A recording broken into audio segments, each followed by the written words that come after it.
Hello সবাইকে, good morning and again welcome back to my channel. আমি এসে গেছি তারাপীঠের সেকেন্ড নম্বর দিনের ভিডিও নিয়ে। আর এটা হলো আমার ব্লগ চ্যানেলের সেকেন্ড নম্বর লং ভিডিও।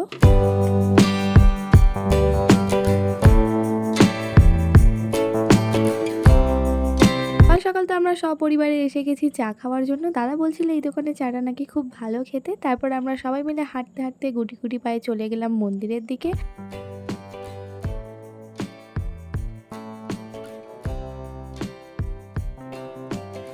হাঁটতে হাঁটতে আমরা সবাই মিলে পৌঁছে গিয়েছিলাম মা তারার প্রথম যে মন্দিরটা তৈরি করা হয়েছিল, তাঁবুটা খাটানো আছে যে ওখানেই রয়েছে, তবে অন্ধকারে কিছুই বোঝা যায়নি। তারপর আমরা এখন চলে যাচ্ছি হোটেলের দিকে যাওয়ার জন্য। আসলে এতটা গরম, সকালবেলার দিকে হোটেল ছাড়া যাওয়াই যাচ্ছে না কোথাও। তারপরে এত সব কিছু কেনাকাটা করবার পর টোটো ধরে আমরা সবাই মিলে এখন ফিরলাম হোটেলে।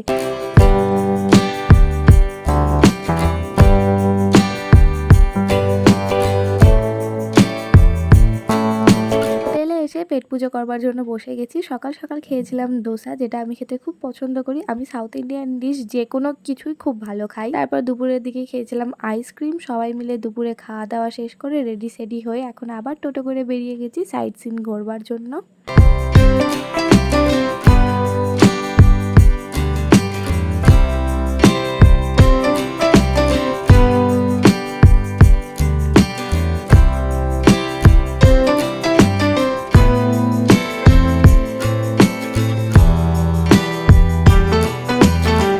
রাস্তাটা এই বিচ্ছুটাকে চটকাতে চটকাতে আমি পৌঁছে গিয়েছিলাম ইসকন মন্দিরে। এর আগে একটা মন্দিরে গিয়েছিলাম, তবে সেখানে অ্যালাউ ছিল না ভিডিওগ্রাফি করবার। মন্দিরে ঢোকার সাথে সাথেই মা জিজ্ঞাসা করেছিল ছোটবেলায় এসেছিস, একটুও কি মনে আছে? আমি বললাম না, একদমই মনে নেই, তবে এইবারে একদম স্মৃতিবন্দী করে নিয়ে যাচ্ছি সারা জীবন মনে রাখবার জন্য।